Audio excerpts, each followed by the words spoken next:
The idea behind minimalism is less is more, that we don't actually need all that stuff to make us happy. In fact, all that stuff can make us feel kind of shitty as well as empty our wallets. Instead, learning to live with less actually helps us focus more on what's important. But there's a problem. Somehow, the minimalist lifestyle has gotten very consumeristic and expensive. The US definitely tends towards overconsumption. Stats say we buy 5 times more clothing than we did in the 80s. If you're millennial, you're probably being targeted, and even if you're not one, you're still being impacted. This is Clear Money Tea. Thanks for stopping by. Please like, comment, and subscribe, and stick around to find out more. So, where do we see this? You see this minimalist branded consumption everywhere. Marie Kondo has an entire collection with a container store with items you can buy. If you're not familiar with Marie Kondo, she is a professional organizer behind the hit show Tidying Up with Marie Kondo, where she helps people organize and focus on keeping items that spark joy while letting go of items that do not. While having a collection focused on tidying makes sense in theory, it kind of teeters a line from getting started on decluttering and just minimalist themed overconsumption. Marie Kondo aside, all over social media you can see just general consumption of expensive items being touted as minimalism, kind of like this.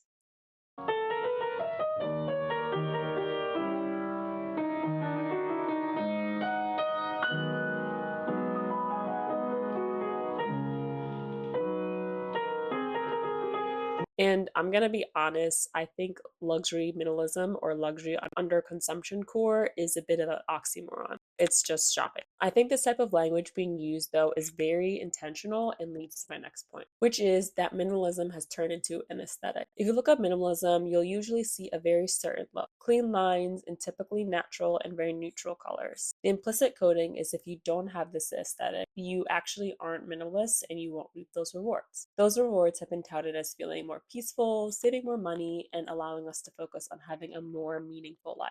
And who doesn't want that? This type of coding is very intentional because trends are money. Thus, ascribing certain characteristics to minimalism, you can then package and sell it. Even if the trend was created organically, you can bet that somebody will find a way to cash in. And of course, many people attempt to start trends with money in mind, and minimalism is no different. You may see minimalism attached to things that don't seem to follow the minimalism aesthetic, but influencers or those in marketing throw in this word that has a positive association with the action that they want you to take, which is usually spending money or to drum up views, which then leads to more money. Now, who is falling for this, so to speak? There is an interesting take that millennials, or just anyone in general who grew up in a messy home, is more susceptible to minimalism. The boomer generation grew up in a very maximalist time frame, and minimalism is the millennial response to that. Here is an example that encapsulates it.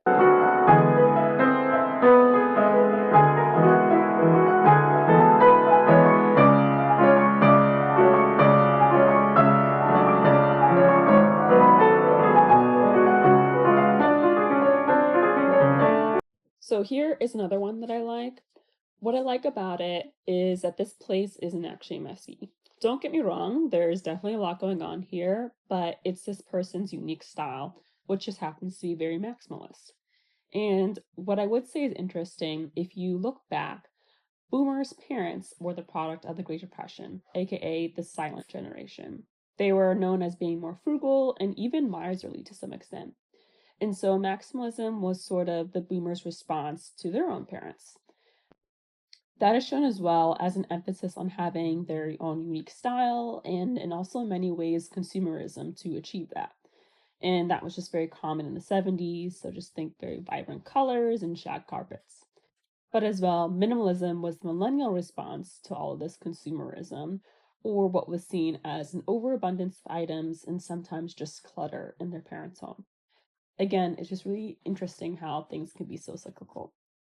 All right, moving on. As always, there's someone profiting off our consumerism. They are the makers and advertisers of all things minimalist related. You may think that how can the minimalism trend be profitable if it's predicated on less is more? Well, there is always more to buy on your minimalism journey, and the overall aesthetic of straight lines is much more affordable to produce. We'll pay much more for lesser quality items that match a certain aesthetic while quality heirloom products end up in the landfill because nobody wants them anymore. We see minimalism now in our architecture as well. Box style homes are the pinnacle of minimalist design. We see a transformation as well in many more middle class apartments and homes being built with this aesthetic again. Builders win as it is cheaper to design straight lines than arches. Of course, there are a lot of other reasons that drive up the cost of housing and make box style homes necessary to get a home built at a certain price point or even approved to be built at all. And of course, box style homes aren't new entirely, they have been built before, so there's a lot more than meets the eye. One of the more interesting connections we see with minimalism is the advent of multi-purpose designs. Inherently, there's nothing wrong with this, and they're nothing new.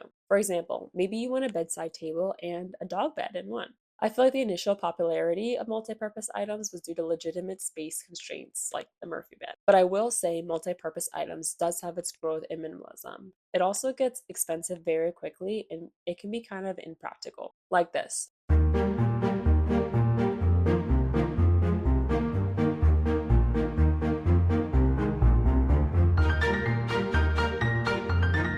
Why would I ever need a table that also functions as a bookshelf? Just why? Just I can't figure it out. Can you?